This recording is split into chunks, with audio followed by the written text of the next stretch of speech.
Welcome to this week's Cyber Conversations brought to you by Peraton. My name is Audrey Murphy. On behalf of Peraton, we are proud to partner with CybHER to bring you these weekly conversations.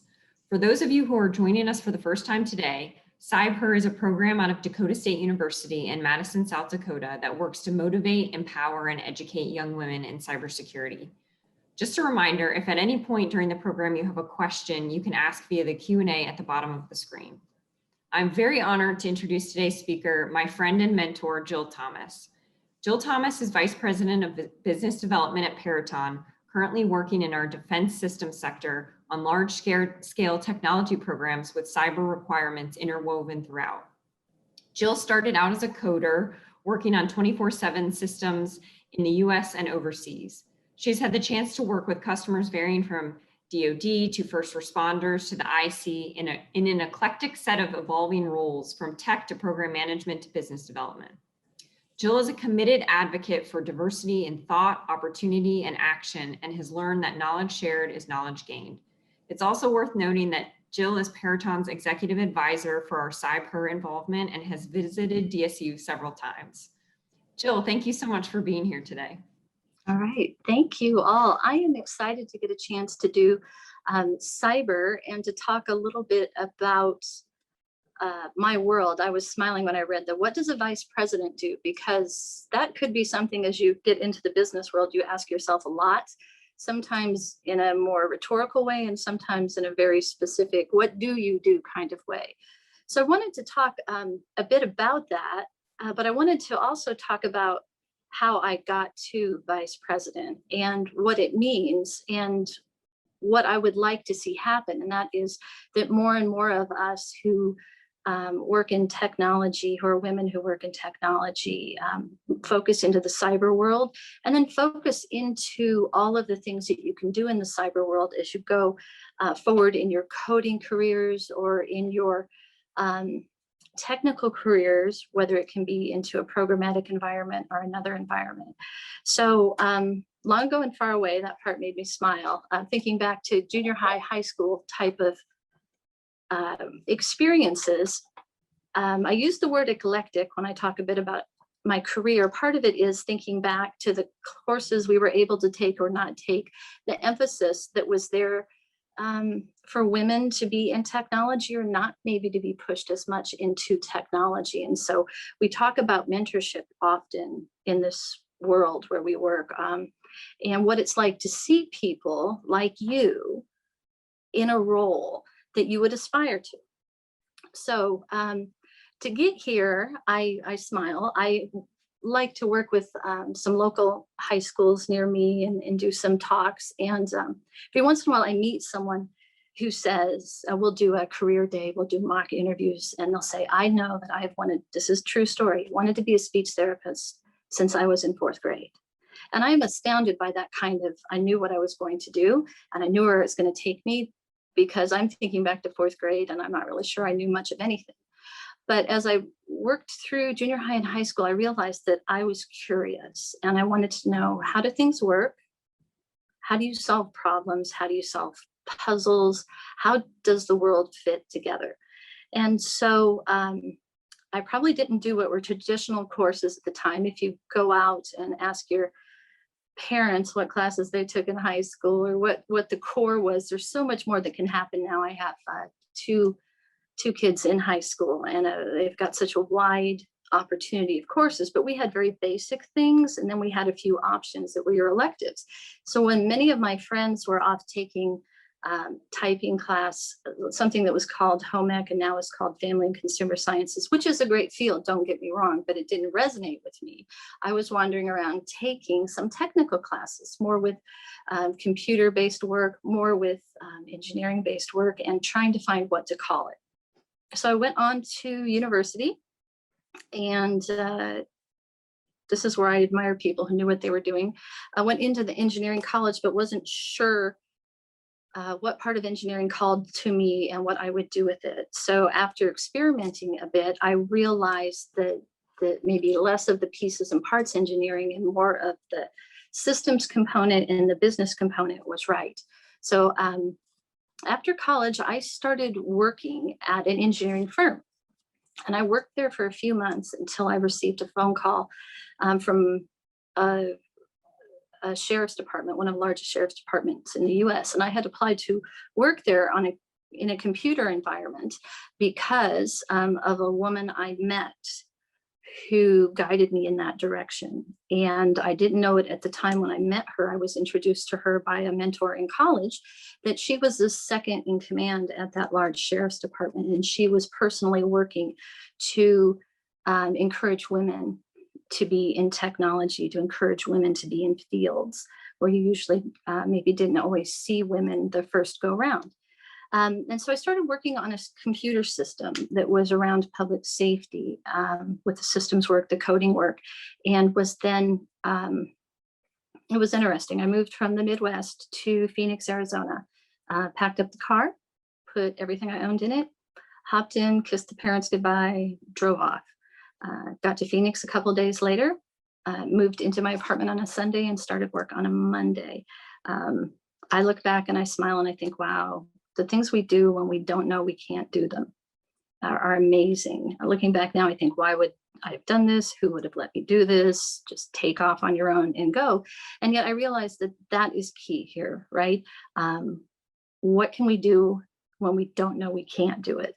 So keep that in mind when you think about where you're going and what your world is and when you're looking forward. From there, I was working on a computer system that was that was provided by a major defense and security company. And I got to know some of the programmers. We worked on it in good times and bad times. Sometimes there would be outages that were unplanned and terrifying, and other times we'd be doing upgrades. And one day they said to me, we have an opening in San Francisco, you should apply. And I said, oh, that's nice. And I ignored them. And then about a month went by and I got another call and they said, we have an opening in San Francisco, you should apply. And I had that moment where I thought, oh, I can't do this. I could never do the work that they do with me.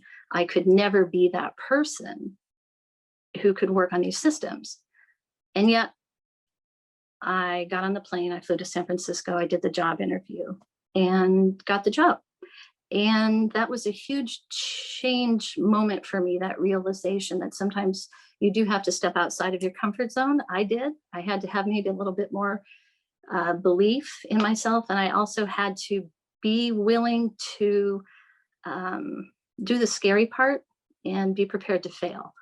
So moved to San Francisco, started working on those systems, and what a great opportunity that turned out to be.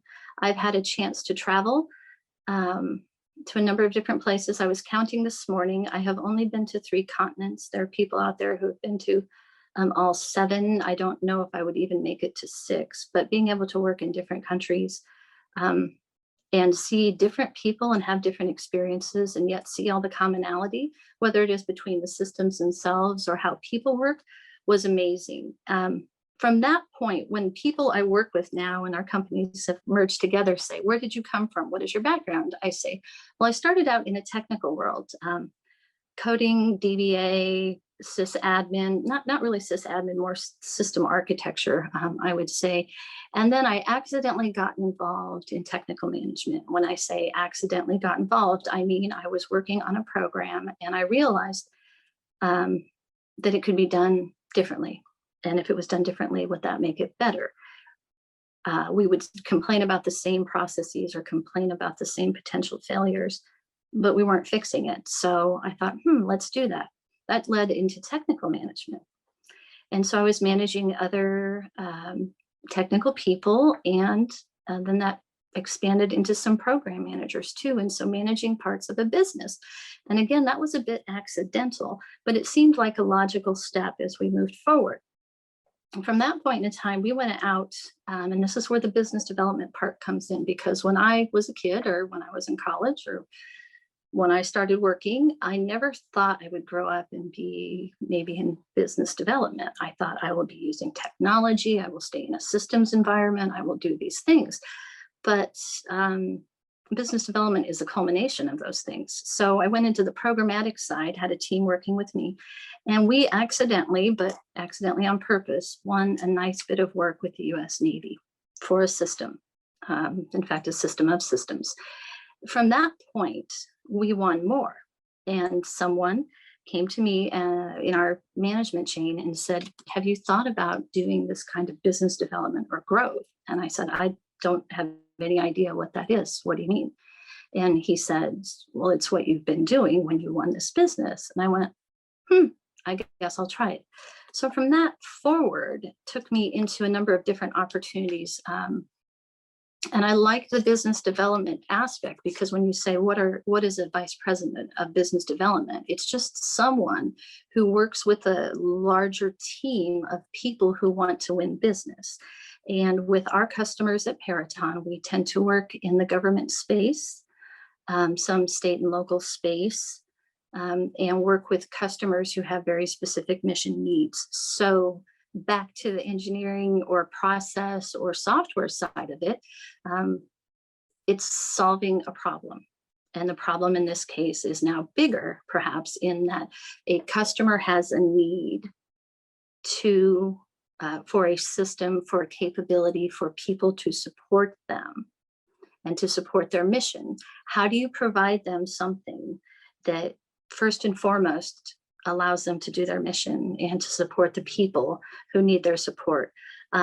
How do you give them the right technology solution that isn't so expensive that no one can afford it, and that it isn't right for the taxpayers to have to go for? And how do you make sure that the company can still exist and support that solution as you move forward? And so pulling all of that together, really, and working with the technical side and the programmatic side and the mission people and the operational people and the user experience people and the financial people and the customers, is that problem solving taken into a new environment. So that's a bit of what does a vice president do when it comes to a vice president of business development. And I wanted to bring that forward because often as we start out, we have these ideas. And perhaps we do know exactly what we're going to be when we grow up. And maybe we're still looking and trying to figure out what we're going to be when we grow up. But be open to what the opportunities are and look forward to what else you can do. Look for those additional roles. Work in the technical organizations, work in the program organizations. You could work in other organizations that are around cyber very specifically and work with cyber programs and do cyber activities and use all of your technical skills and abilities to build out a bigger picture that includes a larger number of people. So I think it's very important for us to present opportunities for young women to grow in technology, but also for opportunities to grow into management positions of technology or technology programs and into executive positions for technology companies and technology programs. And you've had some great speakers here in cyber who have done all of these roles and more. So that is what I wanted to tell you about business development in my environment. I am open for questions or any other discussion points that we may want to have. Anybody brave enough to ask a first question? Thank you so much, Jill. Please remember, if you have any questions at all, please type them in the Q&A panel down there, and we will get to every single question. I will try my hardest to get to every single question. So, Jill, you have had quite the journey, and it's so inspiring to see, you know, when you said that you just moved across like to Arizona, I'm thinking, okay, you know what? That does sound a little, I want to say brave, because it's not everybody that can just move across the country and start work the next day, like right after you move to a new place and start work the next day. That's very inspiring. Were you at all at any point during that time like a little scared or a little hesitant? What was going, do you remember what was going on? I do. And it makes me smile because I look back, and again, I think I have a 14-year-old and a 16-year-old. And I think if they came to me and went, hey, Mom, I'm going, what do you do? And I guess you hope that they have the resilience to do it. I sometimes want to say to my parents, what were you thinking? How could you do this? But what was going through my mind was, I have worked, I have studied, right? I have wanted something different, something more. This sounds a little bit crazy, but I think I'm going to take it. And the funny part is the way I found it. So I would say always be open to looking at what's there. I found it because I went to visit a couple dear friends on spring break, and they had graduated the semester before. They were a little bit ahead, and they were living in Arizona. And so I went down to visit. And while I was there, I had this introduction to this woman who was second in command at the sheriff's department. And I wasn't going to go meet her. But then I was there and I was like, why not? So went down, met her, realized what this was, and then just went forward. And that is, it was scary, but it wasn't dangerous in terms of, physical safety. It wasn't something, I guess the way I looked at it was, I actually got the engineering job when I was for a metallurgical engineering firm while I was down there. And it wasn't necessarily what I wanted to do, but I knew the other job I'd interviewed for it and it would take a while. So I just said yes, and I did it. And it was great. I met great people at the engineering side. I'm still in touch with my first boss down there. But I just looked at it and thought, I probably have more to gain than I would lose. And it's really hard to have that faith, especially when you're just in school and you haven't been through as much, and just say, okay, I'm going to try this, and I believe that I can do this. And if I can't do this, then this ties into something I always think and tell myself, and I would mention here. You're defined by your successes, but you're also defined by your failures. So don't be afraid to fail. If you fail and don't learn anything from it, then it wasn't worth it. But if you fail and that failure becomes your next greatest accomplishment, then living through the pain of that failure on any facet of your life may be worth it. Just maybe. Everybody's different.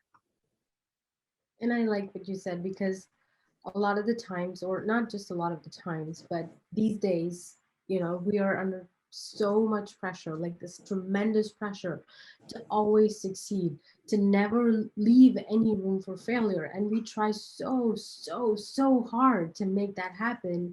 And in the process, we just end up hurting ourselves, just like the amount of physical exertion that you put into everything, the kind of exhaustion, the mental exhaustion that you put yourself through, that it's really hard to take a step back and think to yourself, you know what, I'm going to give it my 100%. If I fail, that's okay. I'm going to learn, I'm going to do better. And it's so hard for us because I think we've been slowly programming ourselves like nobody else, but seeing the amount of work everybody else is putting in, we're like, oh my God, they're doing so much. Doing that as well. It's the kind of pure, not that they're pressuring you, but it's just you're being influenced, and you just put that kind of pressure on yourself. And I like what you said.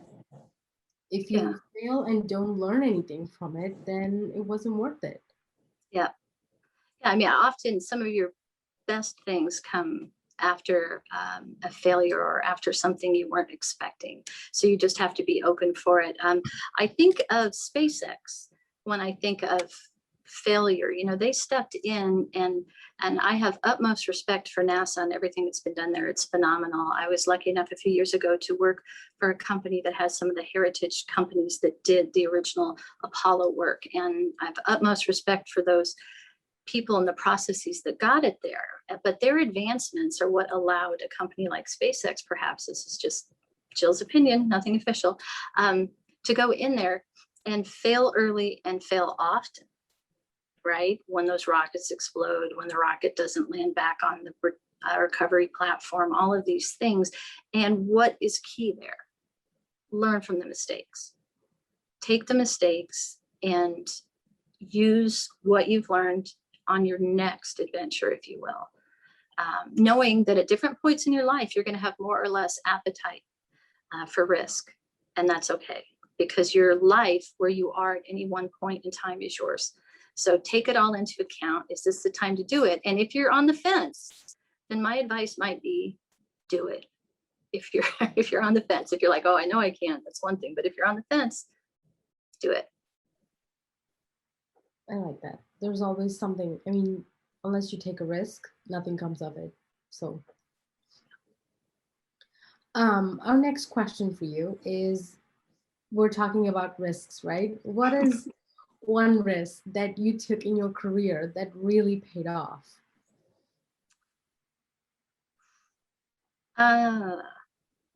Okay.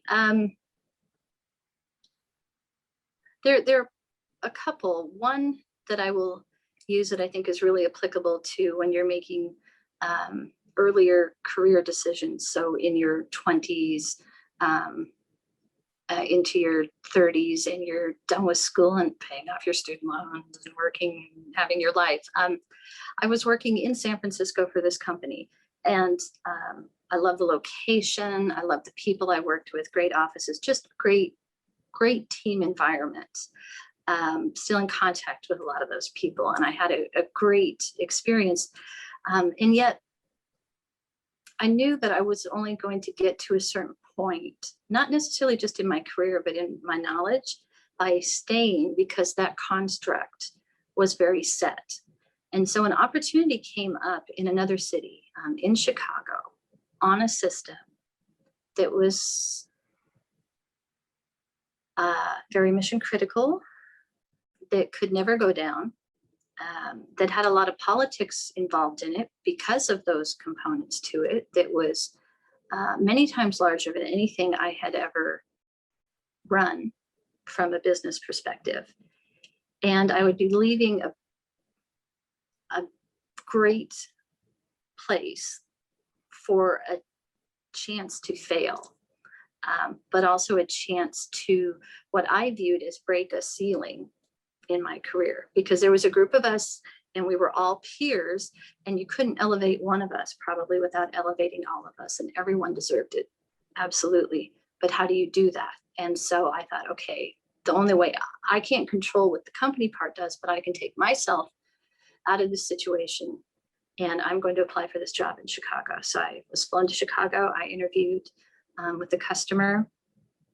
I was at the airport flying back, and I got a phone call, and they said, this is my boss at the time, said, are you sure you want to do this? Because the environment and the high stress and those things. And I was like, yes. And it worked.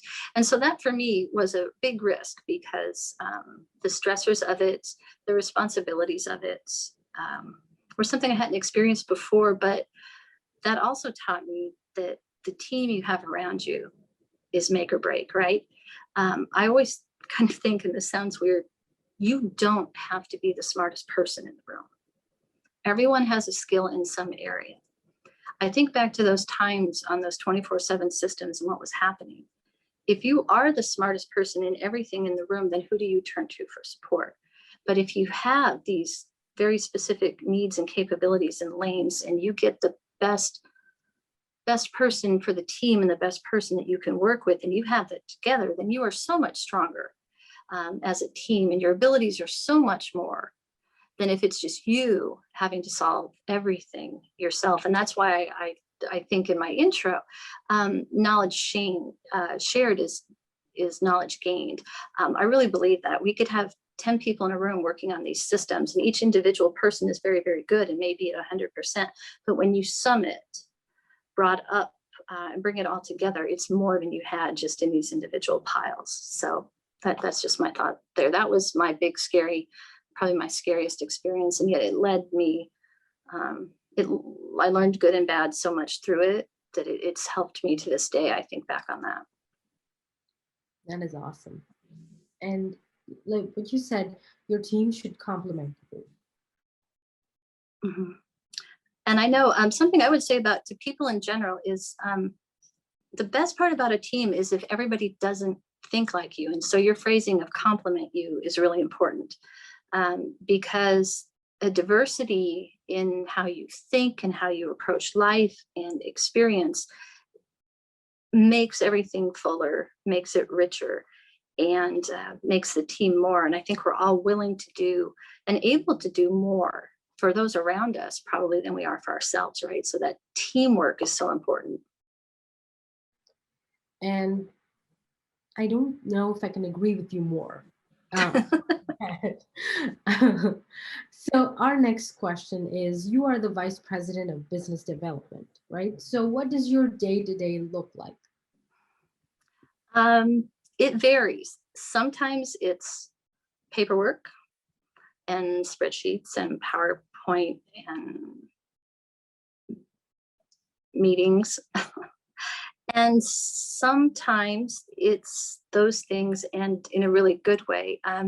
At the moment, I am not in my home office. I am at one of our offices that is in Omaha, Nebraska.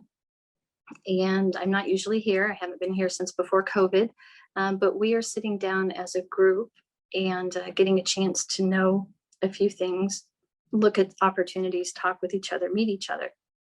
It's those parts of any job that make the job good. There's always going to be boring probably in some job. I mean, I don't know, we could go ask the astronauts and maybe their life is always fabulous, but I suspect there's a lot of school involved in studying in that.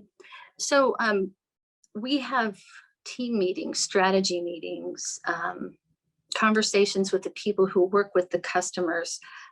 We look at the different capabilities across either our company or close teammates and partner companies that we bring in together and say, okay, here is this big problem. Let's build a team. Let's go after it. And so that's part of the day too, or part of any given month, a week or month. And it's those components that make it good. But, you know, there's paperwork. There's always, you know, I can smile here. The things that you see people do, right? I'll just say spreadsheets and PowerPoint, leave it at that. And may you in your careers never have to do too many of those. May they invent something better and more direct, and we'll go from there. Gotta love the paperwork. Our next question for you is, what would you like your lasting impact to be?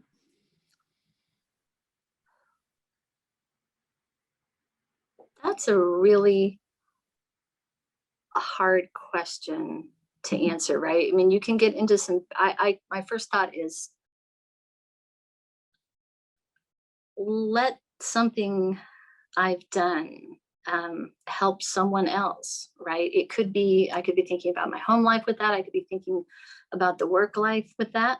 For me, I think in this context, as I've moved through my career, right, as I've gone from that first coding work and all the on-call work and all the things that I've done into where I am now, is give, I hope that I've been able to give people during this time and going forward an opportunity to do more. The opportunities that maybe I would have wanted at some point in the past, and or a chance to look into something a little bit more, give them that support, whether it is through referrals, whether it is through engagement, whether it's through regular conversations, whether it's for working as part of a team. And then I'll know it was good if they do that for somebody else, right? If you can just get one person out there who does something for someone else and they do something for someone else, then I think that for me is success. I love that so much. Just That's a good question. That's a hard question. I was not prepared for that question. But I love your answer. Just some way to help someone, and that's someone helping someone else, and just keeping it going forward. I love that so much. Yep. Unfortunately, we're out of time, so I'm going to wrap up the Q&A with one last question. Okay. What advice would you give to the young people that are watching this session? Just a bit of, to summarize what we talked about. You don't have to be perfect, just be adaptable. We all fail, just learn from it. And something you said, be brave. Don't necessarily be fearless, because we should have fear and respect, but be brave. And the last thing I would say is, you are enough.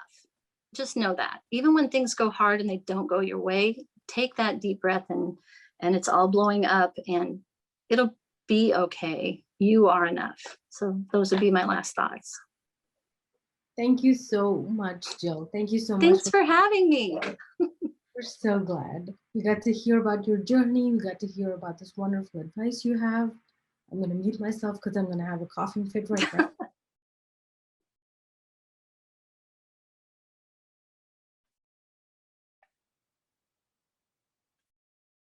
So that's dedication. Muting yourself so she can choke. Very nice. Thank you. It's been hard these last few days, but Yeah. thank you so much. Thank you to our audience as well. I'm going to launch a quick poll. I hope you would all answer that. We just want to see how you came to hear about our program and how many of you are watching. So as always, please follow us on all our social media. This video will be posted on YouTube this Friday. And our next guest in July is Dr. Pam Rowland. She is one of the founders of CybHER, who is now the Associate Dean of the College of Engineering Technology at Grand Canyon University. And she is amazing. So I hope you will all come back for the next conversation on July 14th. And once again, thank you so much.